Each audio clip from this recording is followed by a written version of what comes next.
A single bullet hole marked the no trespassing sign at the edge of Amara Williams' farm, a warning she refused to heed. 3 months of escalating threats hadn't broken her, not the sheriff's intimidation, the mysterious black SUVs circling her property, or even Child Protective Services threatening to take her son Elijah. The Williams farm had belonged to her family for generations, and she'd promised her late father never to surrender it. But when masked men set her barn ablaze, that night, Amara realized she might lose everything. Then a shadow moved against the flames, dropping the attackers with military precision. Her brother Caleb, officially killed in action 3 years ago, stood before her with harder eyes than she remembered.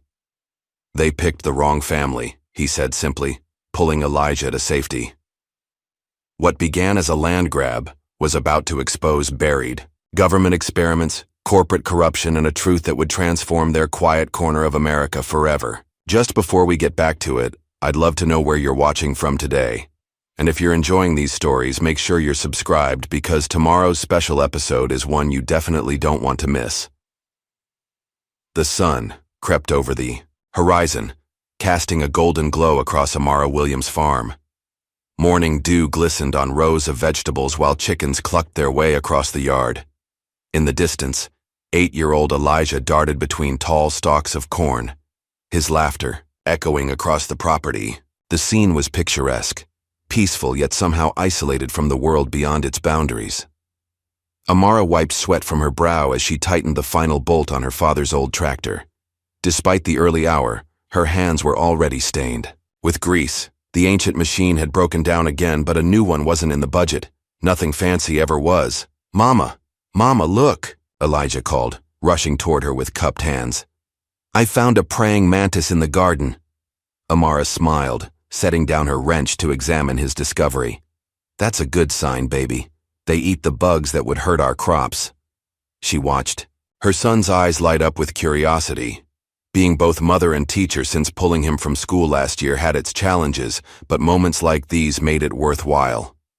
"Can we add it to my science journal?"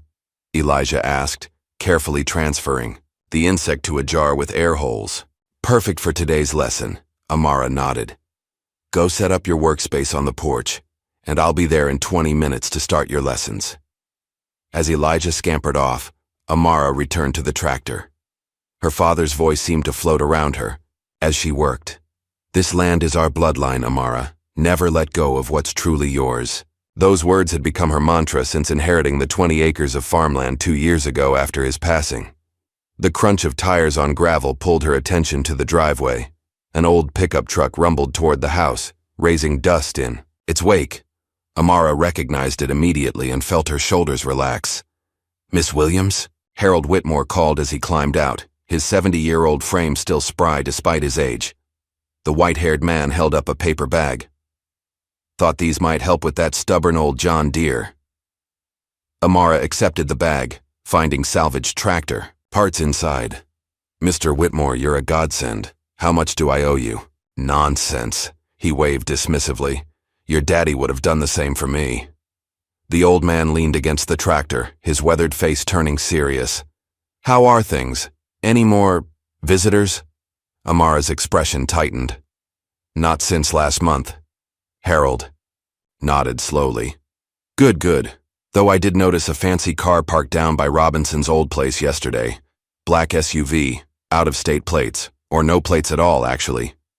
"Probably nothing," Amara said, though she felt the familiar knot forming in her stomach. "Probably," Harold agreed, though his eyes said otherwise. "Just remember what your daddy always said about this town's unwritten rules. Some folks around here still think people should know their place." He spat the last words with disgust. They chatted while finishing the tractor repairs, Harold sharing stories about Amara's father that made her laugh despite her worries. After he left, Amara turned to teaching Elijah his daily lessons, though her mind occasionally drifted to the mention of the black SUV. Later that afternoon, while checking fence lines at the property's edge, Amara spotted it, a sleek black vehicle idling about 100 yards down the road. No plates visible, just watching. A chill ran down her spine despite the warm spring air. When she stared back, the driver slowly pulled away. The next day, Amara loaded her truck with produce for the weekly farmers market. These sales kept them afloat, though barely. "Can I come this time?" Elijah asked, already climbing into the passenger seat. Amara hesitated. His last trip into town hadn't gone well, the reason she'd started homeschooling. But keeping him isolated wasn't the answer, either. "Okay, but stay close to me," she said, helping him buckle his seatbelt. The town square bustled with Saturday activity when they arrived. Amara set up her modest stand among the other vendors, arranging tomatoes, zucchini, and fresh eggs with careful precision. "Well, look who's here," a woman's voice called out. Lisa Turnbull, whose family owned the large commercial farm north of town, approached with a tight smile. "Amara, honey, still working that little plot of yours? Bless your heart for trying." "Business is good, Lisa," Amara replied evenly. "People appreciate knowing where their food comes from. I'm sure they do." Lisa's gaze drifted to Elijah, who was arranging bundles of herbs. "And how's the boy? Heard he's not in school anymore." "Such a shame." "He's learning just fine," Amara said, her voice cooling. "Top of his class, actually." Lisa's smile didn't reach her eyes.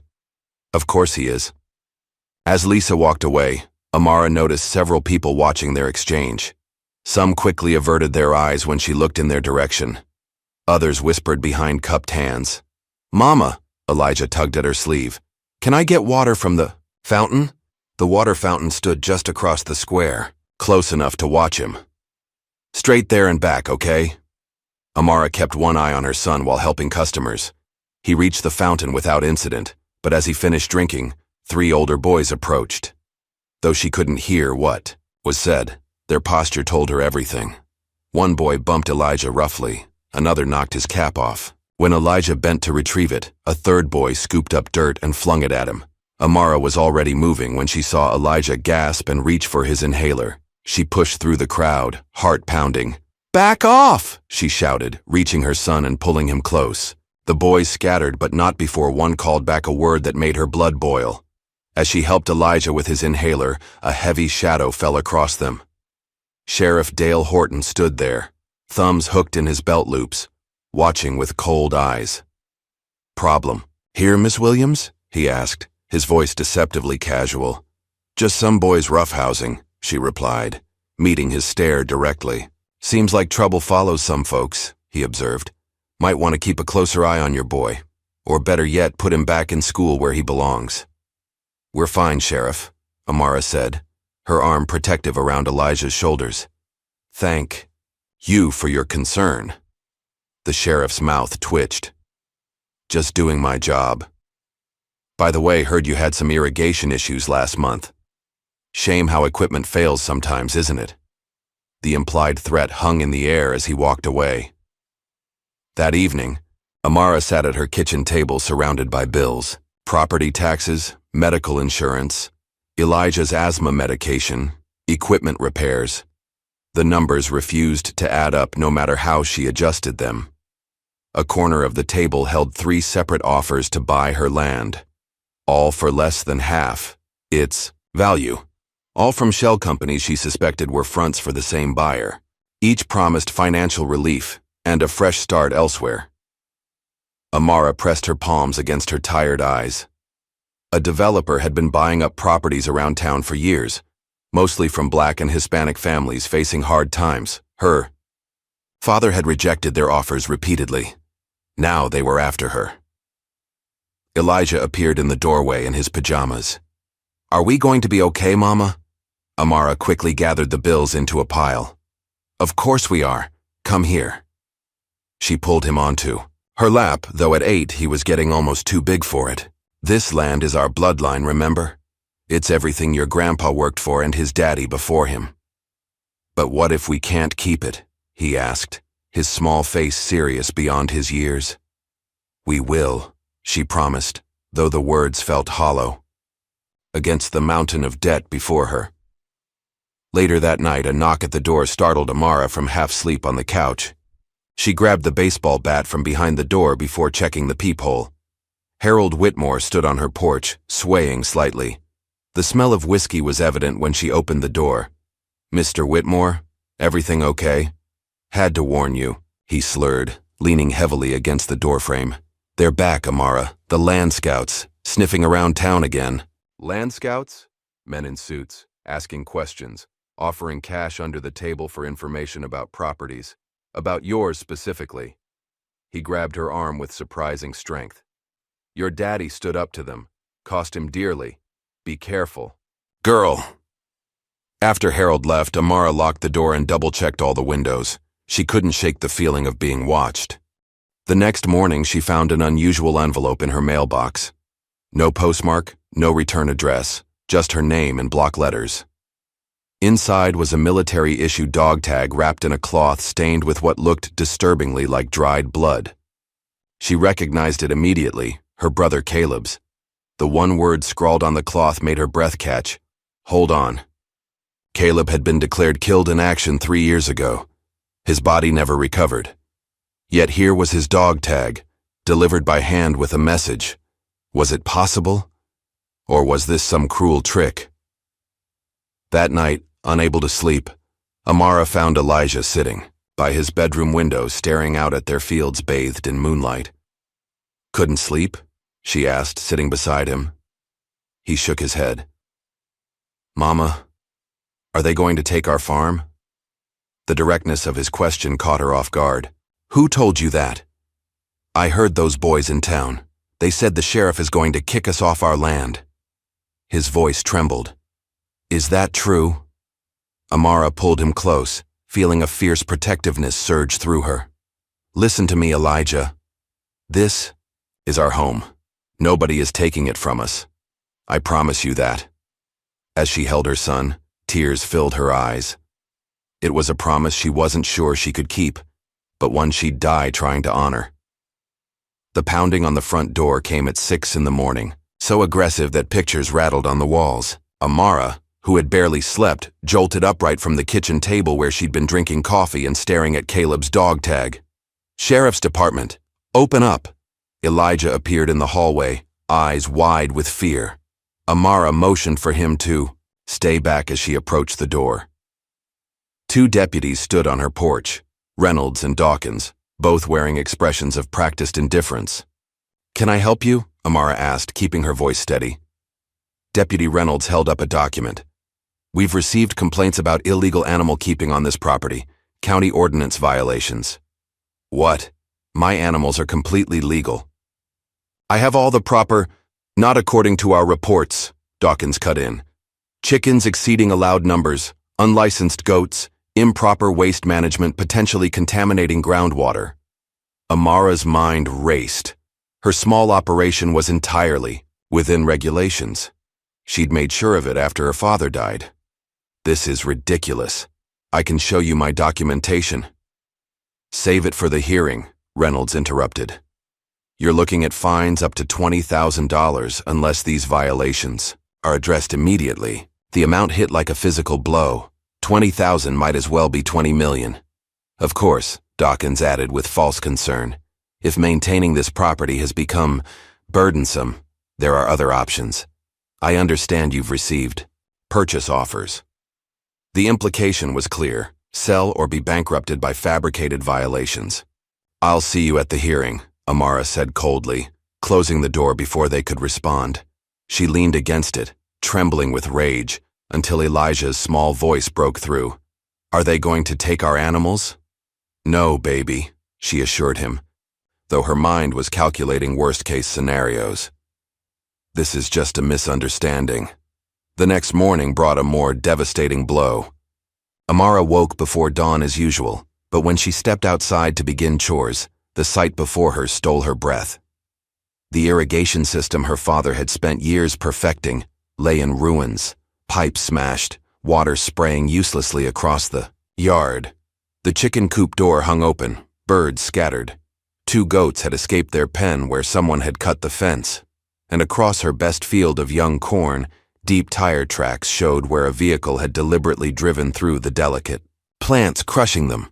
A piece of paper had been nailed to her barn door. The message was blunt: sell now or lose it all. Elijah found her on her knees in the mud, trying to salvage what vegetables remained. Without a word, he knelt beside her and began helping, his small hands working alongside hers. "We'll fix it," he said with childlike determination. "We always fix things." It took all day to round up the animals and patch the worst of the damage. By sunset, Amara's body ached, but a small sense of victory warmed her. They hadn't broken her. Not yet. That feeling evaporated the next morning when a sleek government sedan pulled into her driveway. A thin woman in a pressed suit stepped out, flanked by a uniformed officer. "Ms. Williams, I'm Deborah Mercer from Child Protective Services. We've received concerning reports about your son's welfare." Amara felt the ground tilt beneath her. "What reports?" "Allegations of educational neglect, unsafe living conditions, and possible exposure to hazardous materials." The woman's clinical tone made the absurd claim sound plausible. "We'll need to inspect the premises and interview Elijah privately." "You have no right." "We have every right, Ms. Williams. Unless you prefer I take temporary custody of your son now." The next hour passed in a blur of invasive questions and note-taking as the CPS worker inspected every corner of their home. Elijah sat stiffly at the kitchen table, answering questions with growing distress while Amara was forced to remain silent.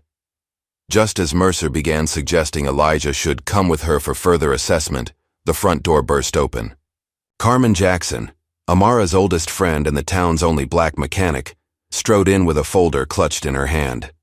"Before you continue," Carmen announced, her voice carrying the authority of her 6-foot frame, "you might want to review these documents." She slapped the folder on the table.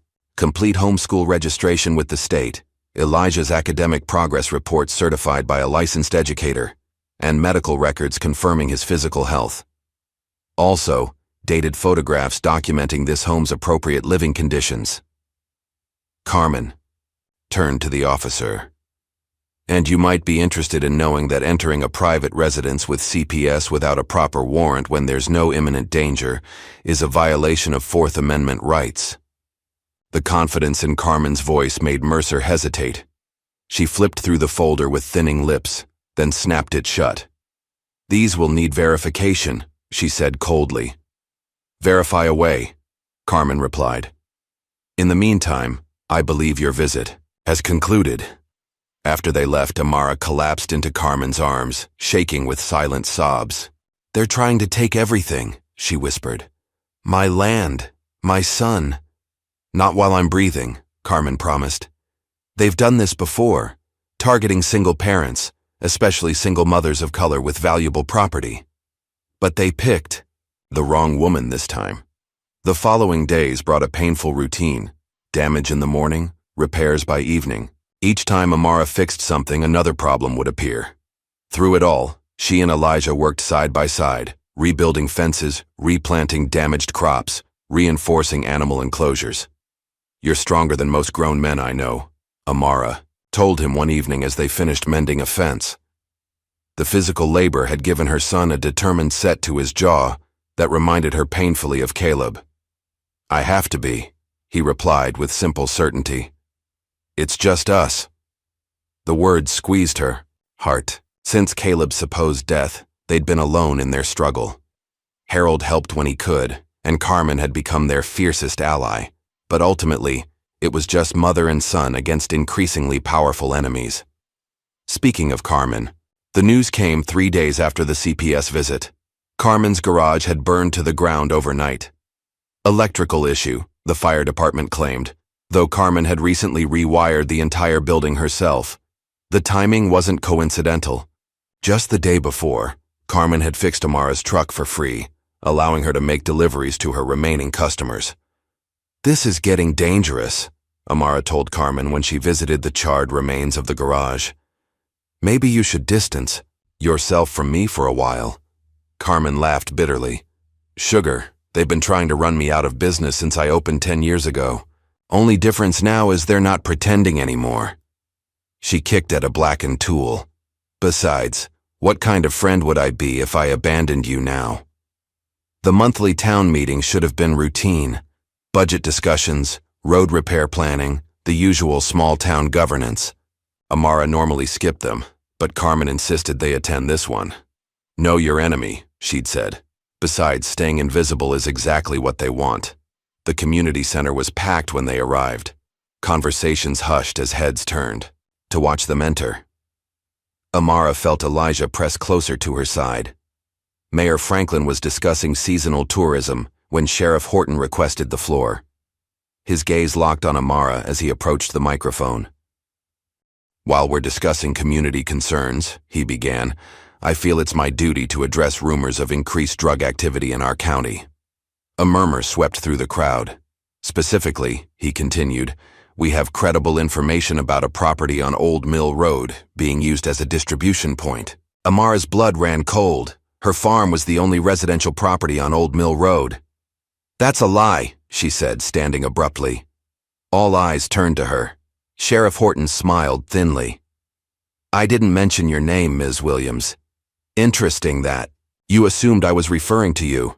You know exactly what you're doing," Amara shot back, her voice shaking with fury. "Just doing my job," he replied smoothly, "protecting this community from elements that threaten our way of life." The damage was done. Throughout the room, people whispered behind their hands, throwing suspicious glances her way. A reputation could be destroyed in minutes in a small town, especially when you already stood out. As they left the meeting, a woman Amara didn't recognize fell into step beside them. "Don't look at me," she said under her breath. "I'm Tessa Nguyen, journalist with the Regional Herald. That was quite a show in there." "Not now," Amara muttered, quickening her pace. "I've been investigating Horton for months," Tessa persisted, keeping pace. "You're not his first target, just his most recent. I think we should talk." "Why should I trust you?" "Because I've got nothing to gain by making your life worse, and everything to gain by exposing corruption. Here's my card. Call me when you're ready to fight back." That night, Amara found Elijah sitting alone in the dark, staring at nothing. "Hey," she said softly, sitting beside him. "What's going on in that big brain of yours?" He didn't look up. "It's my fault, isn't it?" "What is?" "Everything. The trouble." His voice was small. "If I didn't need my medicine all the time, we'd have more money. If I wasn't sick at school, you wouldn't have to teach me. If I was stronger—" "Stop," Amara pulled him into a fierce hug. "Listen to me. None of this is your fault, not one bit. You are the best thing in my life, Elijah Williams. The very best thing," he burrowed against her shoulder. "Then why is everyone trying to hurt us?" Amara had no answer that wouldn't frighten him more. Later, alone in her room, she pulled out the property offers again. The latest one had arrived. Yesterday, slightly higher than before, but still insultingly low. Her hand hovered over the signature line. One signature and their problems would end. They could move somewhere new, start fresh. But her father's voice echoed in her mind. "This land is our bloodline." Signing meant surrendering not just property, but heritage, history, legacy. She returned the papers to the drawer unsigned. Fuck, smell of smoke woke her hours later. At first, she thought it was a dream, but the acrid scent grew stronger. She bolted upright, heart pounding. Outside, orange flames licked the night sky. The barn, her father's barn, built by his hands, was ablaze. "Elijah!" she screamed, running to his room. He was already awake, eyes wide with terror. "Stay inside and call 911, she ordered, grabbing a coat as she ran outside. The heat hit her like a wall as she approached. Through the smoke, she glimpsed shadowy figures running from the far side of the structure. 3 men in dark clothing, masks covering their faces. "Hey!" she shouted, racing toward them. "Stop!" One turned back, advancing on her. His hand raised, and she realized too late he was holding something. A batter pipe. "Should have taken the money," a muffled voice sneered as the weapon began its downward arc. Amara braced for impact, but it never came. Instead, a darker shadow emerged from nowhere, moving with lethal precision. The attacker crumpled without a sound. The other 2 men froze, then turned to run, only to be dropped by swift, silent blows. As flames illuminated the farmyard, Amara stared at the newcomer in disbelief. Tall, muscular, with familiar eyes and a harder face than she remembered. "Caleb?" she whispered, reaching out a trembling hand. Her brother nodded once, his expression grim. "Told you to hold on." The barn's flames cast an orange glow across the farm as Amara stared at her brother in disbelief. 3 years. 3 years since the military officers had stood on her porch with solemn faces. 3 years of believing Caleb Williams was buried in some unmarked grave overseas. Yet here he stood, solid and real, his familiar eyes set in a harder face than she remembered. "Caleb?" she whispered again, her voice breaking. "How?" A crash from the burning barn interrupted her question. The roof was collapsing, sending embers spiraling into the night sky. In the distance, sirens wailed. "Questions later," Caleb said, his voice deeper than she remembered. He nodded toward the unconscious men on the ground. "They'll have backup. We need to move." Before Amara could respond, Elijah burst from the house, inhaler clutched in one hand. He froze at the sight of the strange man standing with his mother. "Uncle Caleb?" he asked in a small voice. For the first time, emotion cracked Caleb's stoic expression. "Hey, little man," he said softly. "You've grown." The boy moved cautiously, forward as if approaching a ghost. When he was close enough, Caleb dropped to one knee, meeting his nephew at eye level. Elijah reached out tentatively, touching Caleb's face with trembling fingers. "You're real," he whispered. The sirens grew closer. Caleb rose swiftly. "Inside, now." Once in the kitchen, Caleb closed all the blinds and checked each exit with practiced efficiency. He moved like a predator, silent and alert. When he finally joined them at the table, Amara couldn't hold back any longer. "They told us you were dead," she said, tears streaming down her face. 3 years, Caleb. 3 years of mourning you." Caleb's jaw tightened. "In many ways, I was dead. And I needed to stay that way to protect you both." "Protect us? From what?" Amara demanded. "From the people I crossed paths with during my last mission. People who wouldn't hesitate to use my family as leverage." He glanced toward the window where blue lights now flashed in the distance. "People like the ones trying to force you off this land." "You sent the dog tag," Amara said, the pieces finally clicking into place. Caleb nodded. "When I heard about the trouble here, I knew I had to come. Been watching the farm for 2 days, learning their patterns." "Uncle Caleb was in the army," Elijah said proudly, his fear momentarily forgotten. "He fought bad guys, special forces," Caleb corrected gently. "And sometimes the bad guys wear uniforms too, little man." The fire department arrived, followed by Sheriff Horton's cruiser. From the window, they watched the firefighters battle the blaze while Horton surveyed the property with calculating eyes. "He's looking for me," Caleb observed. "Those men worked for him." "For the sheriff?" Amara asked, shocked despite everything. "Not exactly. Horton's just a puppet. He works for people with bigger plans." Caleb turned away from the window. "The harassment, the threats, the CPS visit. It's all connected to Vanguard Dominion. The land development company, the one that's been buying up properties. They're more than that," Caleb said grimly.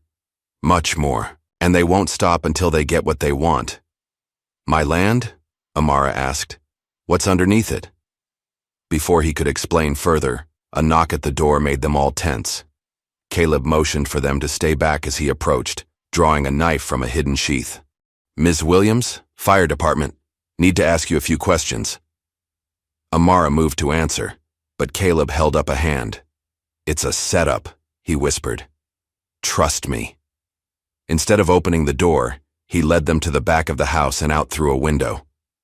They circled around to the edge of the property where Caleb had stashed a nondescript sedan. "Get in," he ordered. "We'll come back when it's safer." As they drove away, Amara looked back at the farm, her heritage, her home, illuminated by the dying fire and emergency lights. She felt both heartbroken and strangely unburdened. With Caleb back, she was no longer fighting alone. They checked into a motel 30 miles away, paying cash. Elijah fell asleep almost immediately, emotionally drained. In the dim light of the bathroom, Amara finally got a good look at her brother. New scars marked his face and arms. The youthful sparkle in his eyes had been replaced by something harder, more guarded. "What happened to you?" she asked softly. Caleb's expression darkened. "My unit was deployed for what we thought was a standard operation. Instead, we uncovered something ugly, a Black Ops program conducting illegal activities under the guise of military action. When I reported it through proper channels, my entire team ended up dead within a week. All except me. So you faked your death. It was the only way to gather evidence safely. If they thought I was dead, they wouldn't be watching for me."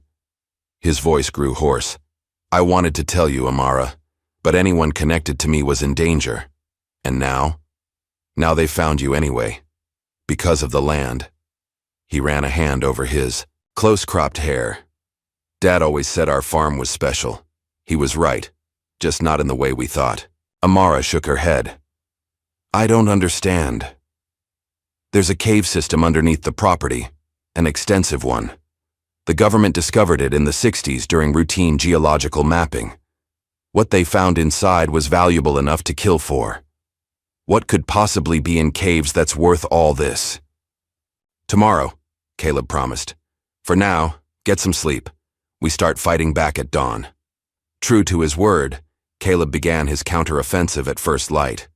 While Elijah slept, he spread maps and satellite images of the farm across the motel table. "First, we secure the property," he explained to Amara. "I'll set up surveillance cameras here, here, and here."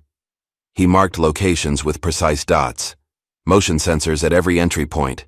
"Then we'll need supplies, non-perishable food, first aid, communication equipment they can't trace." "This sounds like war preparations," Amara said uneasily. Caleb's eyes met hers. "It is war. Vanguard has been systematically forcing families like ours off their land for decades. They hire local authorities, create legal problems, even resort to violence when necessary. And they've targeted our farm because of what lies beneath it. You still haven't told me what that is." Caleb hesitated. "Evidence of experiments conducted on rural black communities during the Cold War. Our grandfather wasn't crazy when he talked about government men taking soil samples. They were monitoring the effects of what they'd done." The revelation hit Amara like a physical blow. "Are you saying our family was targeted?" "Yes, along with dozens of others across the South. Vanguard was the private contractor that facilitated it all, and now they're cleaning up loose ends." Elijah stirred in the adjoining room. Both adults fell silent until the boy had dressed and joined them. "Time for your first lesson," Caleb told him with surprising gentleness.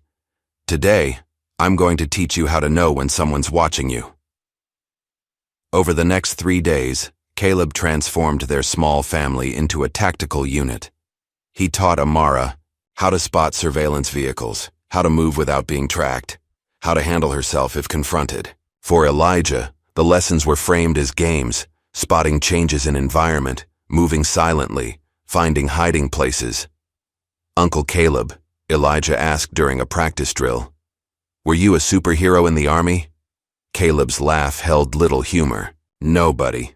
Just a soldier who learned some hard lessons." "Will you teach me to fight like you?" Caleb exchanged a glance with Amara before kneeling to meet Elijah's eyes. "Fighting is a last resort, little man. First you learn to think, to observe, to plan. The best warriors win without throwing a single punch." On the 4th day, they returned to the farm under cover of darkness. The barn was a blackened skeleton, but the house remained untouched. Caleb swept the property for surveillance devices, finding 3 hidden cameras that he carefully left in place but adjusted to show looping footage. "They're watching, but now they'll see what we want them to see," he explained. While Amara settled Elijah inside, Caleb set to work. By morning, the farm's perimeter was secured with hidden cameras of his own, connected to monitors he installed in the basement. Motion sensors disguised as garden ornaments lined the driveway. Inside, he assembled communication equipment from components that couldn't be traced. "Where did you learn all this?" Amara asked, watching him work. "Afghanistan, Somalia, places where the enemy blends with civilians and trust gets people killed," His hands never stopped moving as he spoke. "I'm sorry to bring this war to your doorstep, but it was already here. You just didn't know it yet." Their first victory came unexpectedly. Caleb's cameras caught Deputy Reynolds planting a package in Amara's truck while she was at the general store with Elijah. When he examined the footage, Caleb's expression turned deadly. "Drugs," he said flatly. "They're setting you up for a possession charge, probably planning to find it during a traffic stop." Instead of removing the package, Caleb attached a GPS tracker to it and installed a hidden camera in the truck. 2 days later, when Sheriff Horton pulled Amara over for a routine check, the camera recorded everything. The planted evidence, the falsified report, even the call Horton made afterward to report his success. Using an anonymous email account, Caleb sent the footage to Tessa Nguyen at the Regional Herald, along with records he'd gathered, showing similar setups against 3 other property owners who had refused to sell to Vanguard. The story broke like a thunderclap across the county. Though Horton denied everything, the footage was damning. For the first time, doubt crept into the community's perception of their sheriff. "It's a start," Caleb said as they watched the news coverage. "But Vanguard won't give up so easily. If anything, they'll escalate." He was right. The harassment became more subtle, but more pervasive. Deliveries to the farm mysteriously disappeared. Amara's bank account showed unexplained holds. Even Elijah's asthma medication was suddenly out of stock at every pharmacy within 50 miles. Through it all, Tessa Nguyen became an unexpected ally, using her journalistic connections to help where she could. At first, Caleb was wary of trusting her. "Everyone has an agenda," he warned Amara, even well-meaning reporters. But when Tessa showed up at the farm one evening with a trunk full of supplies they couldn't otherwise obtain, including Elijah's medication, Caleb's suspicions softened. "My brother was 18 when the police planted drugs in his car," Tessa explained while helping unload the supplies. "He's still serving time for something he never did. So yes, I have an agenda. The truth." That night, while Amara put Elijah to bed, Caleb and Tessa pored over documents she'd uncovered showing the connection between Vanguard Dominion, Sheriff Horton, and a shell company that had purchased 7 properties surrounding the Williams farm. "They're creating a buffer zone," Caleb realized. "Isolating you completely," Tessa nodded grimly. "And they've done it before in 3 other counties. Always the same pattern. Target an area, apply pressure, eliminate holdouts, then buy everything at rock-bottom prices." "But why this land specifically?" Tessa pressed. "What makes it worth all this effort?" Caleb hesitated, weighing how much to reveal. Finally, he decided on trust. "Come with me tomorrow night," he said. "I'll show you." Under a full moon, Caleb led Amara and Tessa to the far corner of the property, where a dilapidated well stood half-hidden by overgrowth. Elijah remained at the house under Carmen's watchful eye, the 2 of them playing board games with the curtains drawn. "Dad always told us never to play near this well," Amara recalled as they approached. "Said it was unstable. He was protecting us," Caleb replied, removing the seemingly solid concrete cap to reveal a metal ladder descending into darkness. "This isn't a well.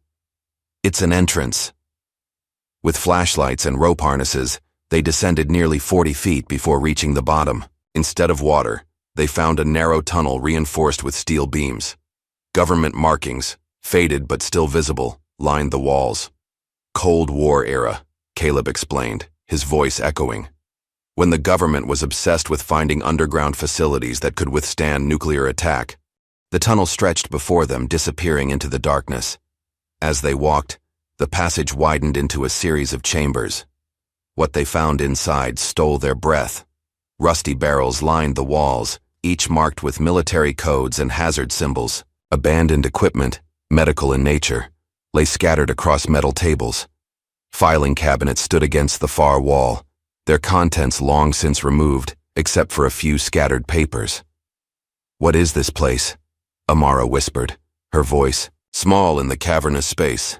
"A test site," Caleb replied grimly. "One of many where they conducted experiments that would never be approved through official channels. The perfect setup, remote location, predominantly minority population who wouldn't be believed if they reported strange occurrences. Tessa photographed everything with grim determination. "This is bigger than a land grab," she said. "This is a cover-up," Caleb nodded. "And somewhere in these caves is proof concrete enough to expose it all." They spent hours exploring the underground network, discovering more chambers, more evidence of whatever had happened there decades ago. In the final room, Caleb found what he was looking for: a steel lockbox hidden behind a false wall panel. Inside was a hard drive, sealed in protective material. "Military-grade storage," he explained, "designed to survive decades underground." "How did you know it was here?" Amara asked. "I didn't. But I knew Vanguard wouldn't be this determined unless there was something they desperately needed to recover or destroy." He carefully packed the drive in his bag. "Now we just need to access it." When they emerged from the tunnel, the night had grown unnaturally quiet. No insects chirping, no distant traffic, just silence. "Something's wrong," Caleb whispered, drawing a weapon Amara hadn't realized he was carrying. They approached the house cautiously. Through the windows they could see Carmen and Elijah still playing games, seemingly unaware of any danger. But Caleb's instincts screamed warning. "Take the back trail to Carmen's truck," he instructed the women. "Drive straight to the motel. Don't stop for anything." "What about you?" Amara demanded. "I'll get Elijah and Carmen out. Trust me." As Tessa and Amara slipped away, Caleb circled the house, checking each of his security feeds through a handheld device. The cameras showed nothing unusual, which itself was suspicious. The woods surrounding the property should have registered some wildlife movement. His suspicions were confirmed when he spotted fresh tire tracks behind the storage shed. Too narrow for a car, perfect for ATVs. Someone had scouted the property, careful to avoid his sensors. Caleb entered through the cellar door, moving silently up to the main floor. His appearance in the kitchen doorway startled Carmen and Elijah. "Uncle Caleb," Elijah began excitedly, but Caleb held a finger to his lips. "We need to leave," he whispered. "Right now. No questions." To her credit, Carmen asked none, simply gathering Elijah's jacket and medicine. They were halfway to the door when headlights swept across the front windows. Multiple vehicles pulled into the driveway, doors slamming as men deployed around the house. "Sheriff's Department, we have a warrant." Caleb's mind raced through options. "Back door," he decided. "Stay low." They had just reached the kitchen when the front door burst open. Deputies poured in, weapons drawn. Caleb pushed Carmen and Elijah into the pantry. "Whatever happens, get him to his mother," he whispered to Carmen before closing the door. Then he stepped into the open, hands raised. "Looking for me?" he called. Sheriff Horton entered last, a triumphant smile spreading across his face when he spotted Caleb. Well, the ghost returns." He gestured to his men. "Secure him." "On what charges?" Caleb asked calmly, allowing himself to be surrounded. "Trespassing for starters, identity fraud, and I'm sure we'll find evidence connecting you to various terrorist watch lists. After all, you've been officially dead for 3 years. Horton's smile widened. "Amazing what a man might do when no one knows he exists. Sounds like you've thought this through." "Oh, I have. Your sister's made quite a nuisance of herself. But family loyalty is admirable, even if misguided." Horton glanced around. "Speaking of family, where is the boy?" "Safe. From you," Caleb replied coldly. Horton's face hardened. "Search the house," he ordered his men. "Find the kid." As 2 deputies moved toward the kitchen, Caleb made his move. With lightning speed, he disarmed the closest officer and used him as a shield.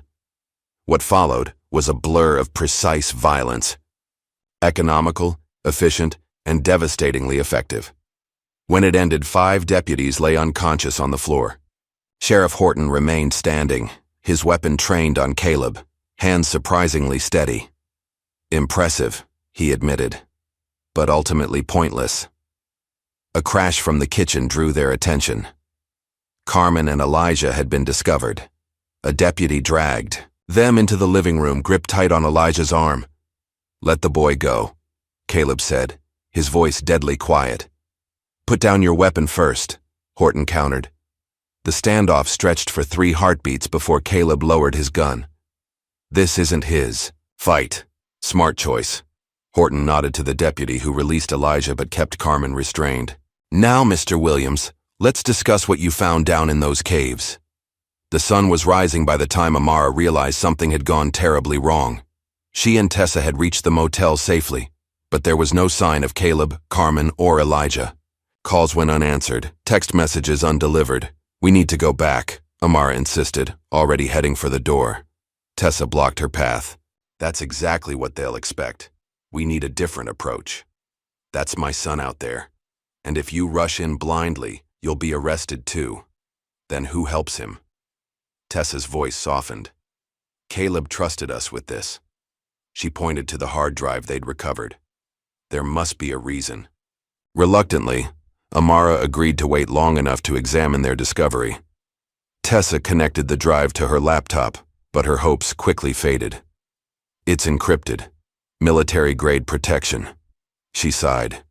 We need a specialist. We don't have time. For that, Amara protested. Actually, we might.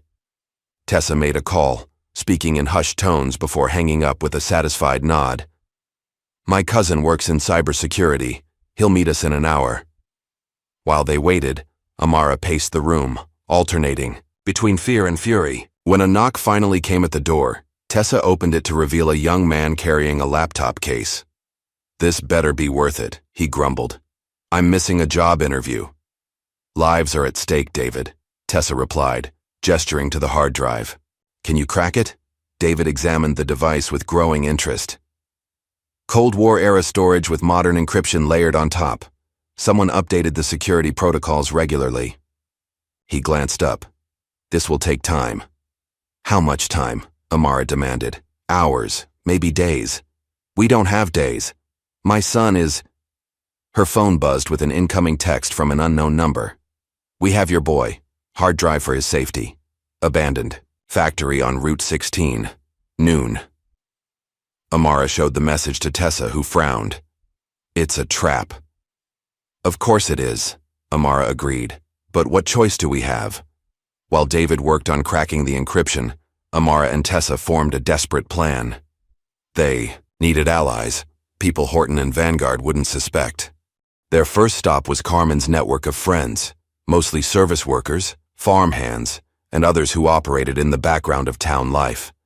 People who saw everything but were rarely seen themselves. Carmen's been arrested, Amara explained, to the small group gathered in a back room of the local diner.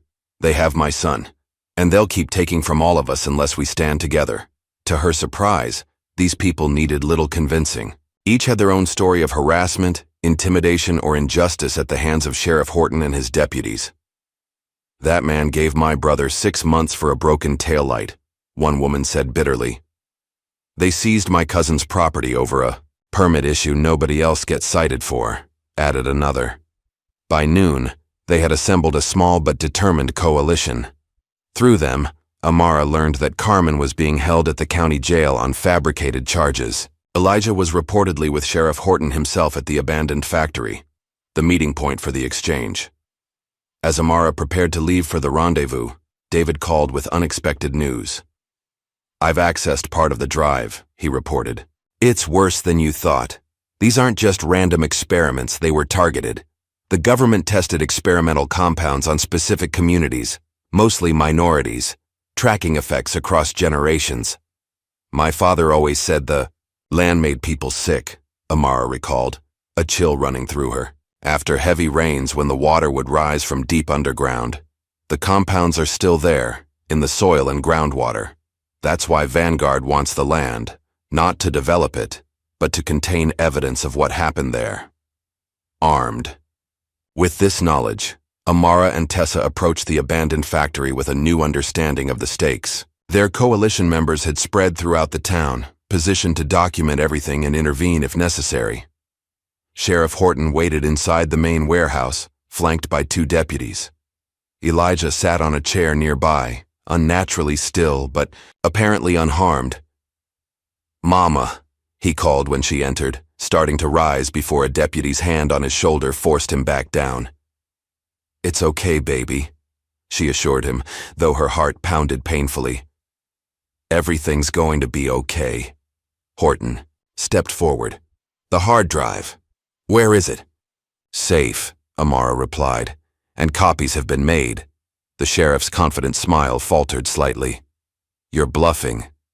"Am I?" "Right now, your communication systems are experiencing technical difficulties." "Isn't that strange?" Tessa added, checking her watch. "And in about 2 minutes, someone from the State Attorney General's office will receive an anonymous tip about irregularities in county property seizures." These were calculated bluffs, but Horton's expression suggested they'd hit close to the mark. Before he could respond, his radio crackled. "Sir, we have a situation at the station. Someone's released footage of the Williams arrest. It's all over social media." Horton's face darkened. "Who authorized—" "Sir, it gets worse. There's a call recording, too, between you and someone at Vanguard." This was no bluff. While Amara had distracted Horton, their coalition had been busy. Carmen's young cousin, a computer whiz with a grudge against the sheriff's department, had accessed the station's poorly secured servers. For the first time, Horton looked rattled. "This changes nothing," he snapped. "You still have no proof of the broader conspiracy?" Caleb's voice echoed through the warehouse as he stepped from the shadows. Somehow he'd escaped custody and made his way here, looking battered but dangerously focused. "You mean this proof?" He held up a small device. "While your men were processing me, I had a lovely chat with a Vanguard executive named Phillips. Seems he's worried about exposure. Offered me quite a lot to disappear again. I recorded everything." Horton's hand moved toward his weapon, but Caleb's warning was immediate. "Don't. There are a dozen cameras on us right now, streaming live. Make the wrong move, and the whole world sees it." Another bluff, but an effective one. Horton hesitated just long enough for Caleb to approach Elijah and guide him toward Amara. "Take him outside," Caleb instructed her without taking his eyes off Horton. "Tessa, go with them." "What about you?" Amara asked. "I need a private word with the sheriff about what I found in those caves." The cold fury in Caleb's voice left no doubt about his intentions. Outside, Amara held Elijah tightly, breathing in the scent of his hair. "Did they hurt you?" "No," he replied. "But they said bad things about you and Uncle Caleb. They said our land was poisoned." Amara exchanged a glance with Tessa. "There's some truth to that," she admitted, "but it's more complicated than they made it sound." As they waited for Caleb, Elijah pulled something from his pocket, a worn journal with faded leather covers. "I found this in the attic last week," he explained. "It belonged to Great-Grandpa. There are drawings of the caves and notes about the government men who came to test the soil." Amara flipped through pages of meticulous observations, detailed drawings, and increasingly paranoid warnings. Her grandfather had documented everything: the military vehicles, the soil samples, the strange illnesses that followed. "He knew," she whispered. "All this time, the answers were in our own house." Caleb emerged from the warehouse looking grim but satisfied. "Horton won't be a problem anymore," was all he would say about what had transpired inside. Back at the motel, they gathered around David's laptop as he showed them what he'd managed to extract from the hard drive. Decades of classified reports scrolled across the screen.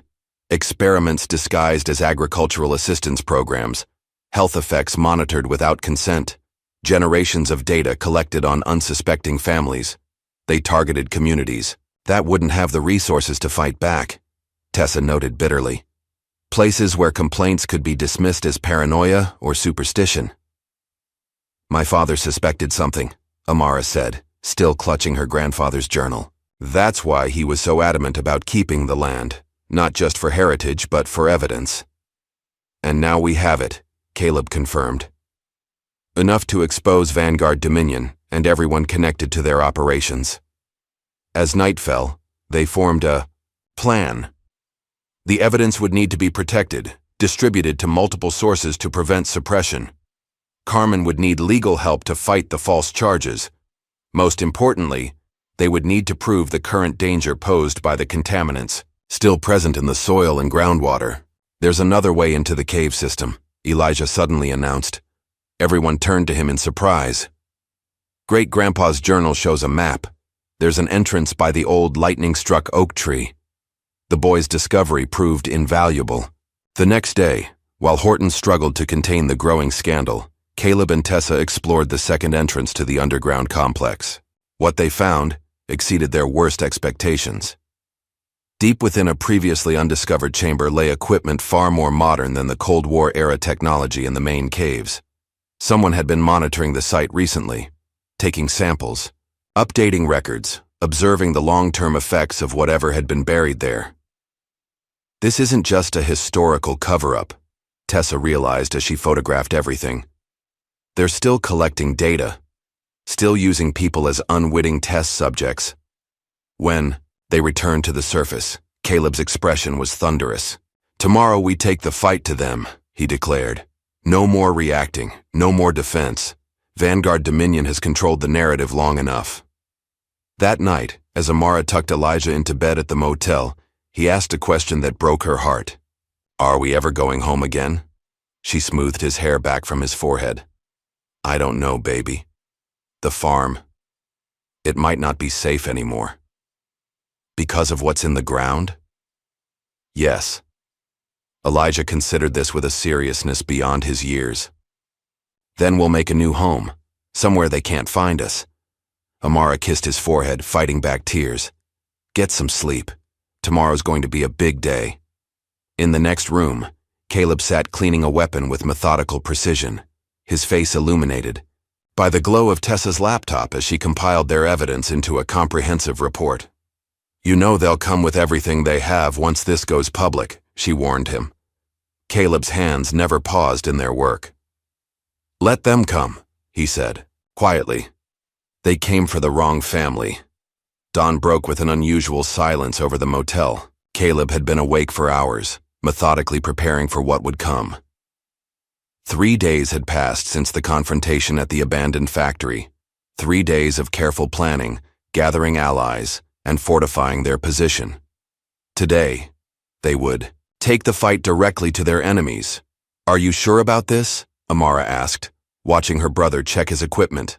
"All non-lethal, but effective." "We're past the point of caution," Caleb replied. "They've shown their hand. Now we show ours." Their plan began with a series of coordinated disruptions. At precisely 8 a.m., the power to the sheriff's department mysteriously failed. Backup generators refused to start. Radio communications became unreliable, filled with static and phantom voices. Computer systems crashed, losing hours of data. Mr. Whitmore played his part, delivering coffee to the deputies with a sympathetic smile. "Technical difficulties, huh? Shame about that."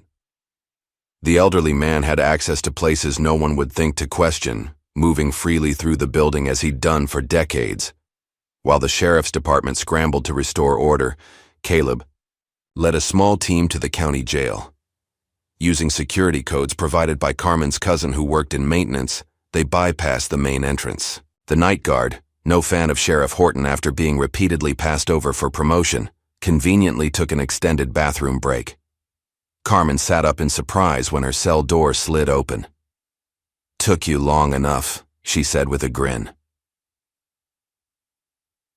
"Topic was hell," Caleb replied, handing her a change of clothes. "We have 3 minutes before the cameras come back online." They slipped out through the laundry room, leaving behind a simple note on the guard's desk. Justice. Across town, Tessa was implementing the second phase of their plan. Her exposé on Vanguard Dominion had gone live at midnight, a comprehensive investigation linking the corporation to suspicious land grabs nationwide. By morning, it had been picked up by major news outlets. Vanguard Criminals was trending on social media, comment sections filled with similar stories from communities across the country. The article featured Amara prominently, a single mother fighting to protect her heritage against corporate corruption. The story resonated far beyond their small town, drawing attention from state officials and civil rights organizations. Within hours, the governor's office issued a statement promising an investigation. Sheriff Horton watched his carefully constructed world crumbling from his office window. The power had been restored, but the damage was done. Carmen's escape was an embarrassment. The exposure of his connection to Vanguard threatened everything. His phone rang constantly. Reporters, officials, angry citizens demanding answers. When it rang again, he answered with a snarl. "What?" "You've failed me, Sheriff." The voice belonged to Senator Grayson, Vanguard's silent partner. "I warned you what would happen if this situation wasn't contained." "I can still fix this," Horton insisted. "No, you can't." The senator's tone was ice. "Clean it up, all of it, immediately." The call ended abruptly, leaving Horton with the realization that he had become expendable. He gathered his most loyal deputies, men who were as compromised as he was, and made a desperate decision. "We're executing the warrant at the Williams farm. Tonight." Full tactical response. Deputy Reynolds shifted uncomfortably. "Sir, with all the attention on us right now." "That's exactly why we move now," Horton cut him off. "While they're distracted with their media circus, we seize the property, secure those caves, and destroy whatever evidence remains." "And the family?" another deputy asked. Horton's expression darkened. "They've been deemed domestic terrorists. We respond accordingly." Caleb had anticipated this reaction. While Carmen recovered at a safe house, he, Amara, and a small group of trusted allies prepared the farm for the coming assault. The land that had sustained generations of their family would now become their fortress. "They'll come from the main road," Caleb explained, pointing to a hand-drawn map. Standard procedure would be to secure the house first, then fan out to the outbuildings. "What about Elijah?" Amara asked. Her son was currently with Tessa and David at a hotel in the next county, but the separation tore at her. "He stays where he is," Caleb said firmly. "This is no place for him tonight." As darkness fell, they took their positions. Mr. Whitmore and two other elderly farmers, men whose presence on country roads would raise no suspicion, parked their trucks strategically to monitor approaching vehicles. Carmen's network of friends established a perimeter of watchful eyes. Amara surveyed the farm that had defined her entire life, now transformed into a battleground. "Dad would never have believed this," she murmured. "I don't know," Caleb replied. "He always said this land was worth fighting for, just didn't know how literal that would become." At 11:42 p.m., the warning came through their makeshift communication system. Multiple vehicles approaching, lights off. The battle for the truth was about to begin. Sheriff Horton led the convoy personally, 12 men in total, armed as if for war.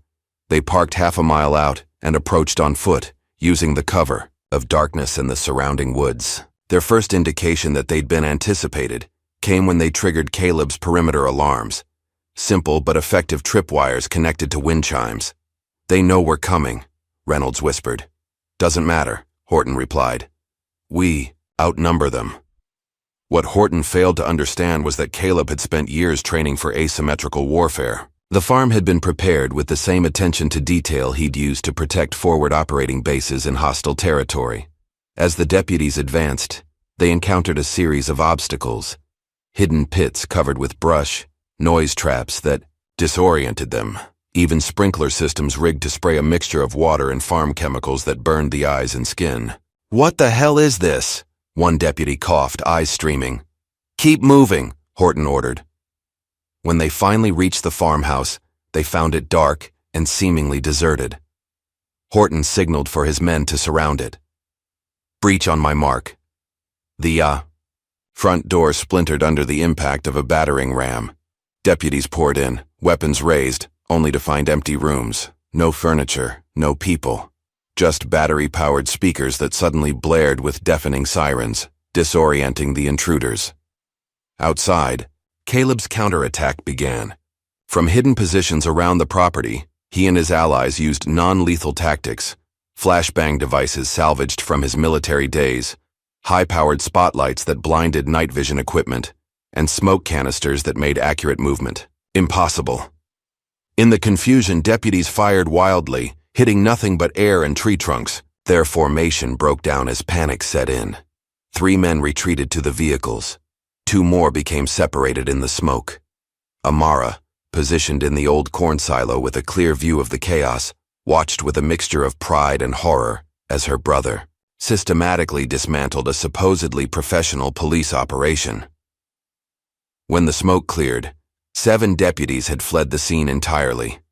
The remaining 5, including Horton, found themselves surrounded by Caleb's group, farmers and townspeople, armed with nothing more threatening than pitchforks and shotguns, but determined in their stance. "This ends now," Caleb announced, emerging from the shadows. "Your backup isn't coming. Your communications have been jammed, and every second of this is being recorded for the world to see." Sheriff Horton, cornered and desperate, raised his weapon. "I'm still the law here." "Not anymore," came a new voice. State police vehicles appeared on the main road, lights flashing. The governor's investigation had moved faster than anyone anticipated, spurred by Tessa's reporting and evidence provided by David from the hard drive. As Horton was taken into custody by state authorities, he spat one final warning at Caleb. "You have no idea what you've done. Vanguard doesn't lose. They'll send others." Caleb leaned in close. "I'm counting on it." During the confusion, one of Horton's deputies, a man Caleb hadn't accounted for, slipped away unnoticed.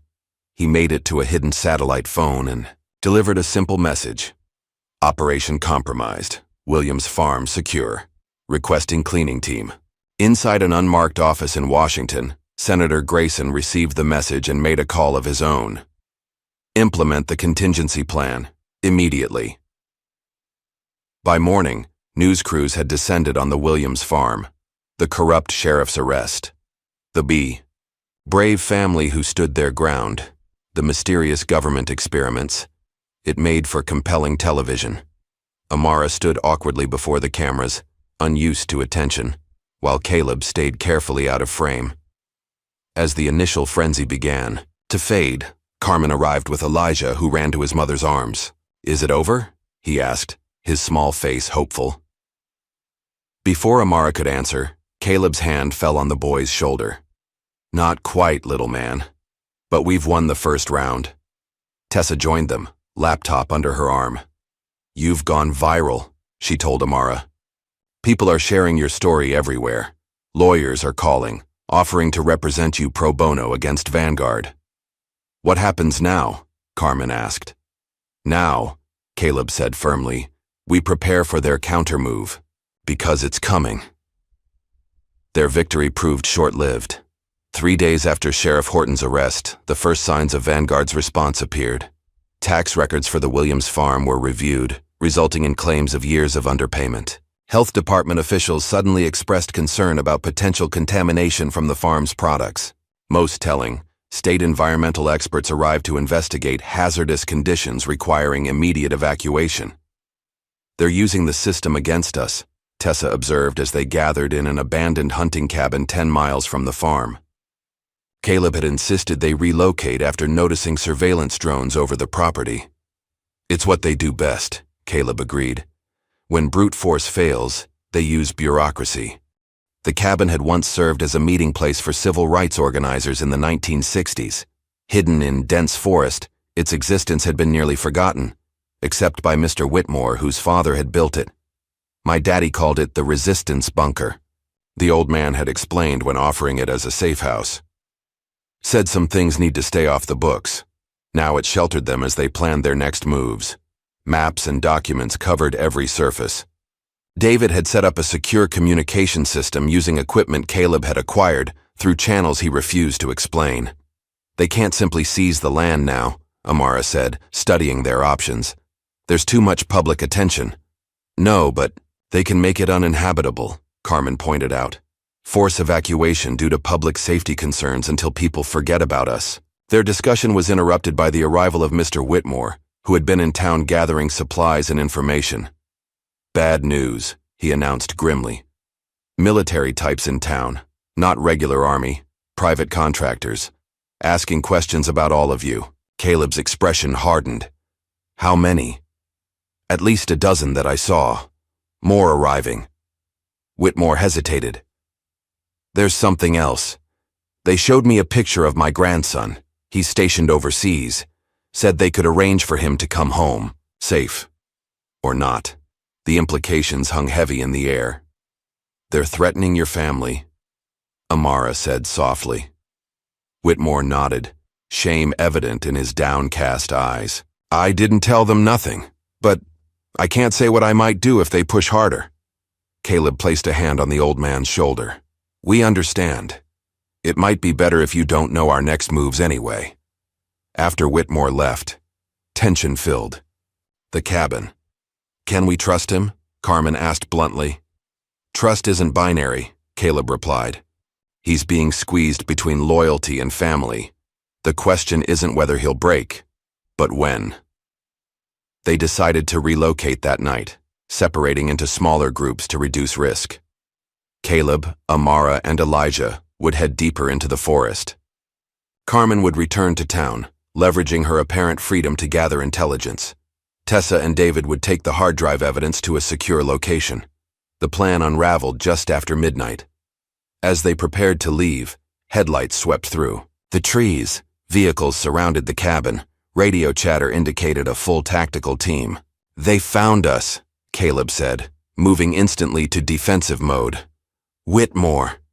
"He wouldn't," Amara protested. "He did what any grandfather would do." Caleb's voice held no blame. "Carmen, Tessa, take the South Trail with the evidence. We'll create a diversion." Carmen hesitated. "You'll be captured." "No," Caleb replied with deadly certainty. "We won't." What followed was a masterclass in evasion tactics. While their allies escaped to the south, Caleb led Amara and Elijah through a hidden tunnel beneath the cabin that emptied into a ravine. They moved through the darkness with practiced efficiency, using the terrain to their advantage. Behind them, the tactical team breached an empty cabin, finding only cold coffee cups and a crude drawing of a middle finger. Caleb's parting message. The pursuit was relentless. Helicopters with thermal imaging joined the search at dawn. Dogs tracked their scent to a stream where Caleb had them wade through water for half a mile before emerging onto rocky ground that held no tracks. By mid-morning, they'd reached an old fire watchtower abandoned by the Forestry Service years earlier. From this vantage point, Caleb surveyed their pursuers through binoculars. "Vanguard's private security," he confirmed. "Military training.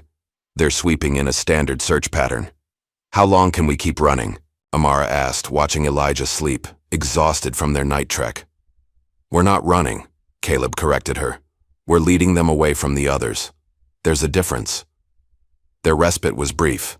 By noon, the search had expanded to include the watchtower sector. As they prepared to move again, Elijah spotted the first team approaching through the trees. They descended the tower's backside, using the dense forest for cover. Hours of cat and mouse followed, with Caleb employing every evasion technique, from his special forces training. When direct escape wasn't possible, he created distractions, small controlled fires, noisemakers planted in hollow trees, false trails leading nowhere. As dusk approached, they found temporary shelter in a natural cave formation. Elijah's breathing had grown labored from the exertion, his asthma aggravated by stress and pollen. "We need to get him medication," Amara whispered, holding her son close. Caleb's expression was grim. "I know, but we can't risk a pharmacy." The decision was made for them when Elijah's condition worsened. Reluctantly, Caleb used their emergency phone to contact Carmen. "We need help," he admitted. "Elijah's asthma. How fast can you reach us?" Carmen's response was immediate. "I'll find you. 2 hours max."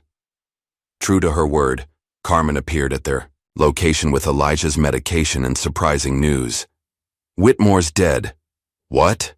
Amara gasped. "Official story is suicide, but nobody's buying it. He left a letter, though, with Tessa." Carmen handed Caleb a sealed envelope. "He knew they'd force him to betray you. Did it on his terms." Inside the envelope was a map of the county records office, with specific file numbers circled in red ink. A note in Whitmore's shaky handwriting read, "The real ownership records. Follow the money to 1963. "He gave us his last lead," Caleb said softly. "At the cost of his life." While Elijah recovered from his attack, Carmen shared what she'd learned in town. State agencies were backing off the Williams farm, not out of benevolence but because Senator Grayson had directly intervened, claiming jurisdiction for a federal task force. It's a cover-up, Carmen explained. They're planning to declare the entire area a hazardous waste zone. No access, no investigations, everything buried under bureaucracy and national security restrictions. The news hit Amara hard. So we lose either way. Even if we keep the land, we can't live there. Not necessarily, Caleb said, studying Whitmore's. These records might prove the government knew about the contamination all along. If we can establish that they deliberately poisoned the land and covered it up, then it becomes the biggest environmental racism case in history. Tessa finished, having arrived during their discussion. Class action lawsuit material, hundreds of families affected across generations. Their planning was interrupted by a distant crack, a twig snapping under weight. Caleb motioned for silence, moving to the cave entrance with practiced stealth. Company, he whispered. Multiple hostiles. They've found us. Carmen handed Amara a small canister. Pepper spray. Use it if you have to. They prepared to split up again. Caleb would lead the pursuers away while the others escaped with Elijah. But as they gathered their meager belongings, a familiar figure appeared at the cave entrance. I believe you have something that belongs to me, said Senator Grayson, flanked by armed men in tactical gear. The hard drive, the journal, all of it now! Caleb moved with blinding speed, disarming the nearest guard. But he stopped when another man pressed a gun to Elijah's head. Enough heroics, Grayson snapped. You've become a significant irritation, Mr. Williams. Your sister refused reasonable offers. You exposed operations that served national security. All for what? A worthless piece of contaminated land? Not worthless to us, Amara replied defiantly. That land is our heritage. Heritage, Grayson scoffed. Do you have any idea what's actually in those caves? The compounds we developed there have protected American interests for decades. Sacrifices were necessary. Human sacrifices, Tessa added bitterly. Black and brown bodies used as test subjects. The moss. Senator shrugged. History is full of necessary evils. Now, the evidence. All of it. As Caleb begrudgingly reached for his pack, a commotion erupted outside the cave. Shouts. Gunfire. Then silence. A new voice called from the entrance. Federal agents, lower your weapons. The standoff dissolved into chaos as FBI agents swarmed the cave. Senator Grayson was taken into custody, his protests about national security falling on deaf ears. The lead agent approached Amara. Ms. Williams, I'm Agent Daniels. We've been building a case against Vanguard Dominion for months. Your brother's evidence broke it open. My brother? Amara turned to Caleb in confusion. Caleb's expression was unreadable. I may have sent copies of everything to an old contact at the Bureau before I died. Insurance policy. As they emerged from the cave into moonlight, Amara looked at her brother with new understanding.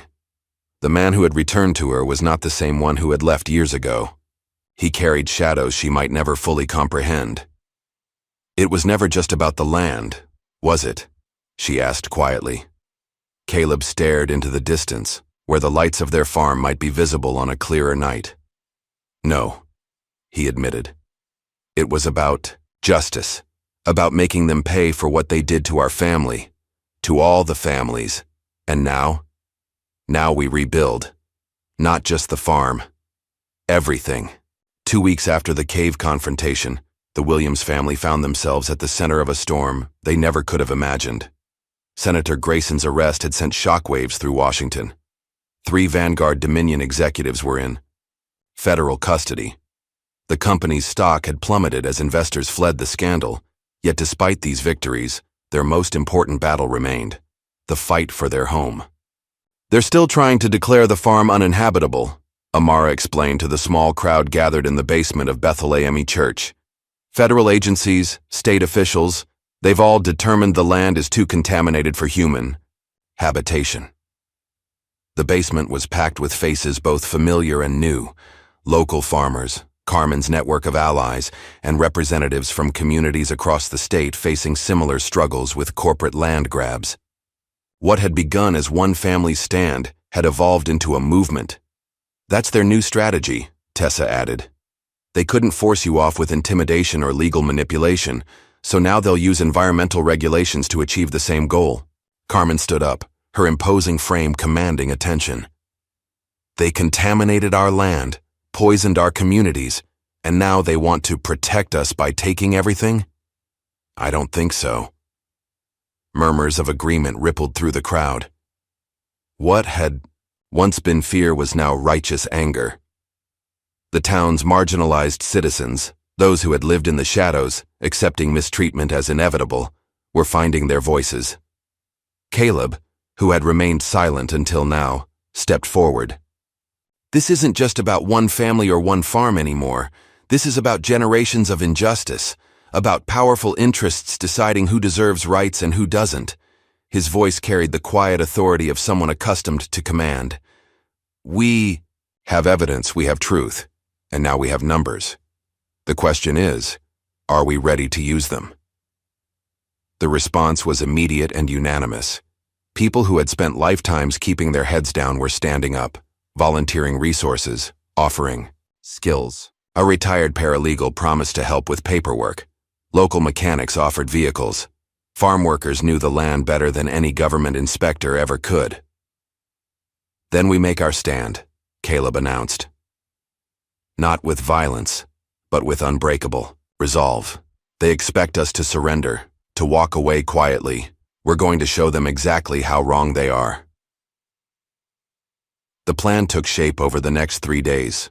While FBI investigations continued, Vanguard's remaining allies within the government were working to contain the damage. Their solution, a complete lockdown of the Williams farm and surrounding properties, ostensibly for public safety testing. They'll arrive Monday morning, Tessa informed them after speaking with her contacts. Full hazmat teams, government, officials, media carefully selected for sympathetic coverage. They're calling it environmental response and community protection. More like evidence removal and cover-up procedures, Carmen muttered. Caleb studied the satellite maps of the property. Then we need to be in position Sunday night. Once they establish a perimeter, it'll be too late. Sunday evening saw a remarkable migration to the Williams farm. People arrived in small groups, taking back roads and forest paths to avoid detection.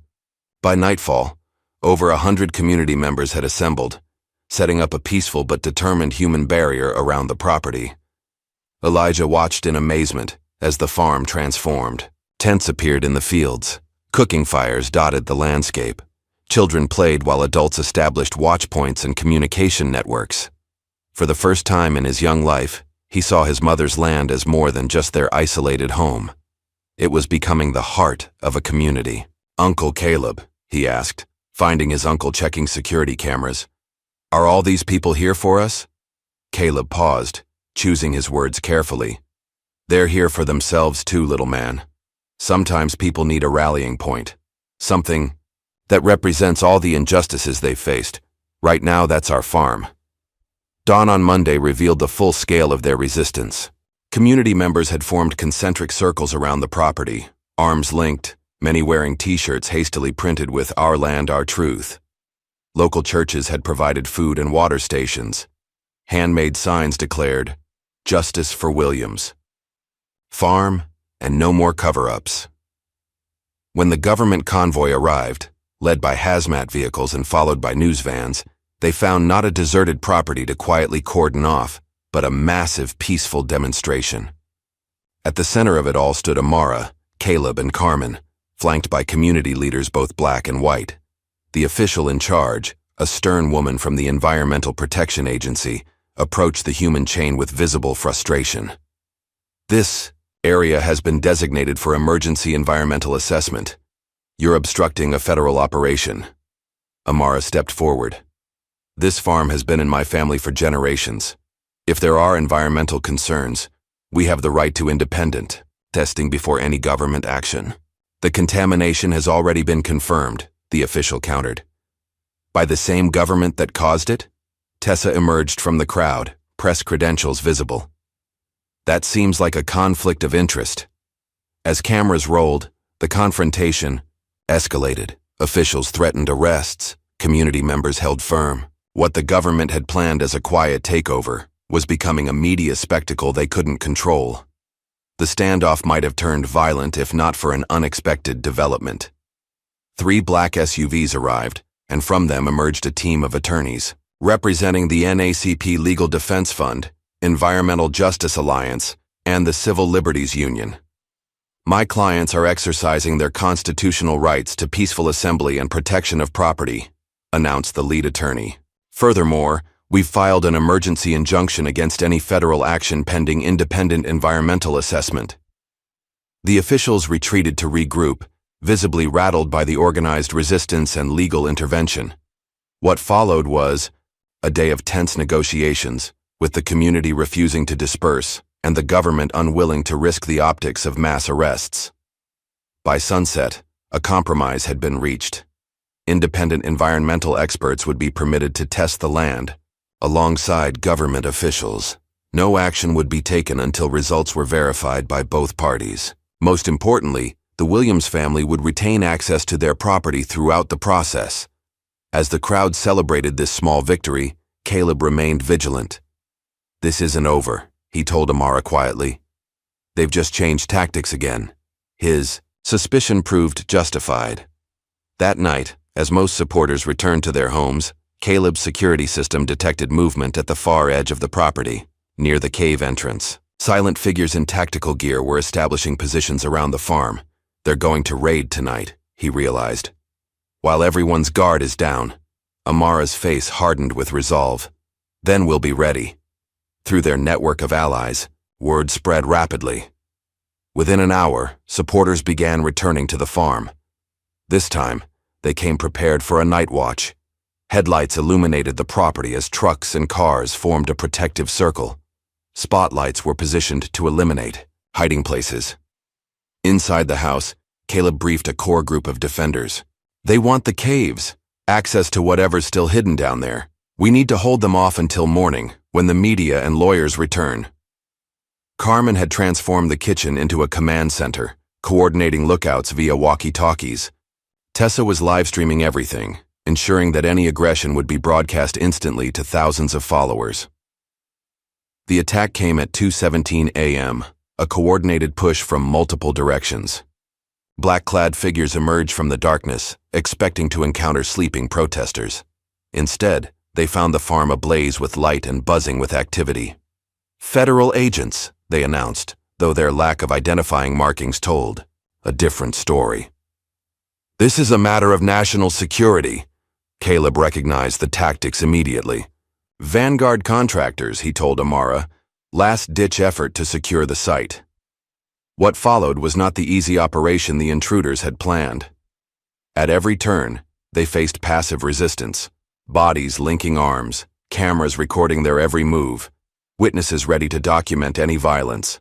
When they attempted to approach the cave entrance, they found it blocked by a human chain 3 rows deep. Their commander, frustrated by the unexpected resistance, made a critical error. He ordered his men to use force to clear a path. The moment the first protester was shoved to the ground, dozens of phones captured the assault. Tessa's livestream viewer count jumped into the thousands. Within minutes, social media exploded with outrage. By dawn, the tide had turned completely. News helicopters circled overhead. The attempted night raid had backfired spectacularly, generating precisely the attention Vanguard had hoped to avoid. When official FBI vehicles arrived to investigate, reports of unmarked federal agents, the contractors were caught in an untenable position. The farm had held. The caves remained secured. And most importantly, the truth could no longer be buried. As morning sunlight bathed the property, Amara found Caleb sitting alone on their father's old porch swing, watching the activity with tired eyes. "You did it," she said, joining him.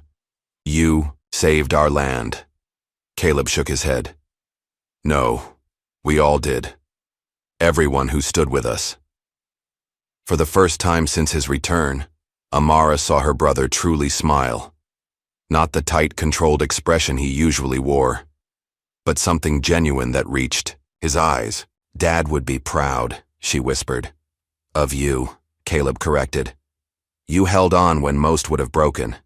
You kept his legacy alive." As they sat together watching their supporters celebrate, Elijah appeared with a handful of wildflowers he'd picked from the edge of the fields. "For the land," he explained, scattering them on the porch steps like an offering. "Great-grandpa's journal said we should always thank the earth for taking care of us." The summer heat had given way to autumn's gentle coolness by the time the IA final investigations concluded. The Williams farm stood at the center of the largest environmental justice lawsuit in the nation's history. Thousands of families across multiple states had joined the class action against both Vanguard Dominion and the federal government. The independent testing had confirmed what they already knew. Decades of secret military experiments had left chemical compounds in the soil and groundwater. But the findings had also revealed something unexpected. Nature was healing itself. In areas left undisturbed, microorganisms had evolved to break down the contaminants. The land was slowly recovering. On a crisp October morning, Amara stood in the center of what had once been their cornfield. Now it held rows of wooden crosses and stone markers, a memorial to those who had suffered over generations. "In remembrance of those who were not asked," read the central monument, "May truth bring healing." Behind her, a crowd gathered for the dedication ceremony. Families whose loved ones had died from mysterious cancers and respiratory diseases. Communities whose complaints had been dismissed as paranoia. People seeking acknowledgement after decades of being ignored. "My grandfather always said something was wrong with the water," an elderly woman told Amara, clutching her hand. "Nobody believed him. They called him crazy. Now we know." Caleb watched from the edge of the gathering, uncomfortable with crowds, but unwilling to miss this moment. Agent Daniels approached him, extending a hand. "The Bureau has officially cleared your record," she informed him. "Your death has been, shall we say, administratively corrected. You're a free man, Mr. Williams." "And my future? There's a place for someone with your skills if you're interested. The task force investigating other Vanguard sites needs experienced operators." Caleb considered the offer, watching Elijah help an elderly man to his seat. "I might be," he said finally, "but my family comes first now."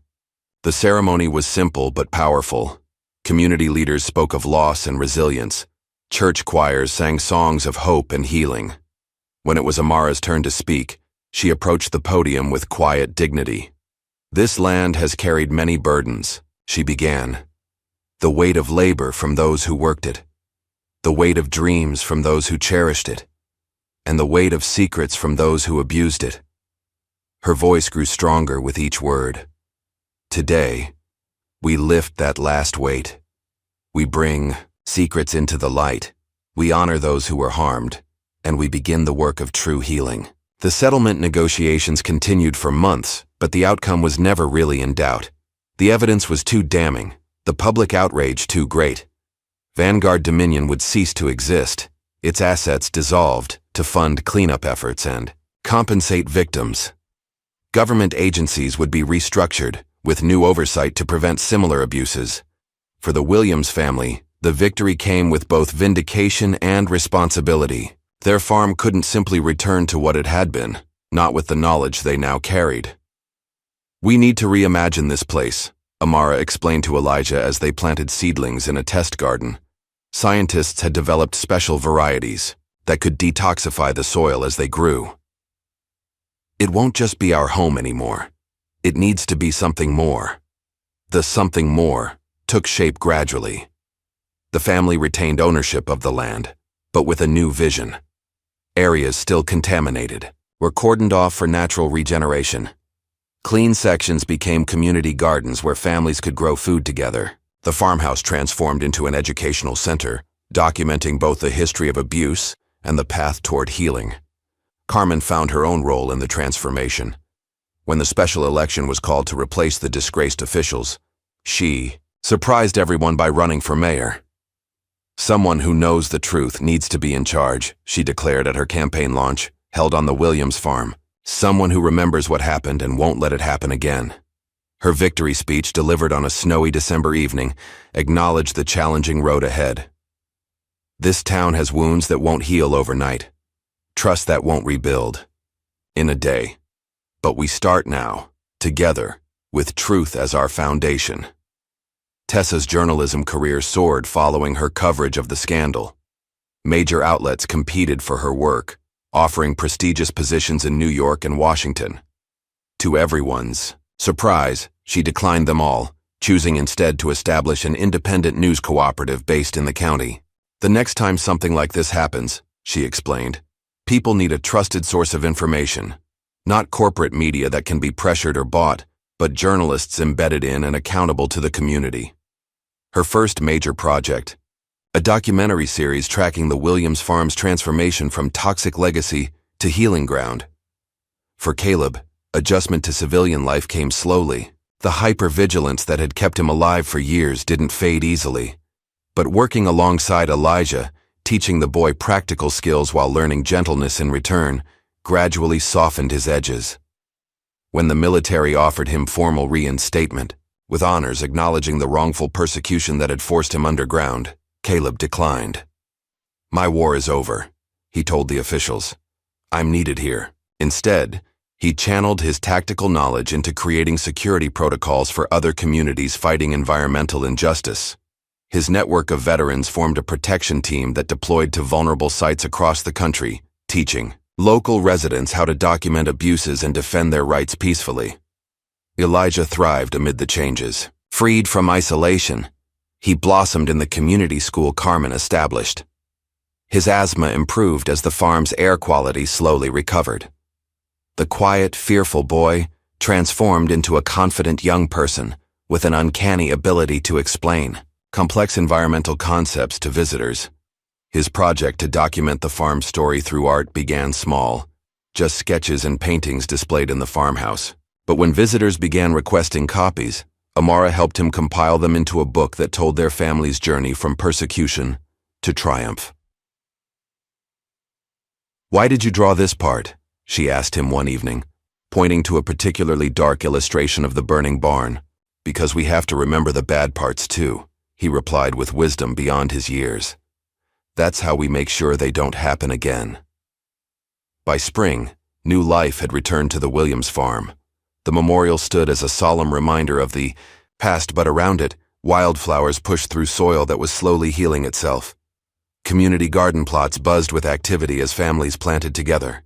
The reconstituted barn, rebuilt through a community effort, housed educational exhibits and meeting spaces.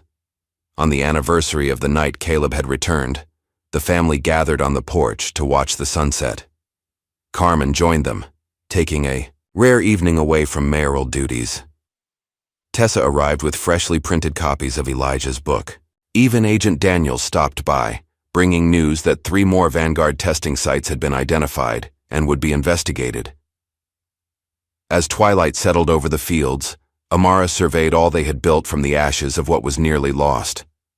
The far land remained in their family, but its purpose had expanded. No longer an isolated homestead, but the beating heart of a community finding its voice. "This land was always ours," she said softly, watching Elijah explain his latest artwork to visitors gathered in the yard. "Now, the whole world knows it." Caleb nodded, his expression peaceful in a way it hadn't been since his return. "And more importantly, so do we. What price would you pay to protect your legacy? What truths would you unearth to save your family? If this story of resilience against corruption moved you, please like and subscribe for more powerful narratives that challenge us to question what we'd sacrifice for justice.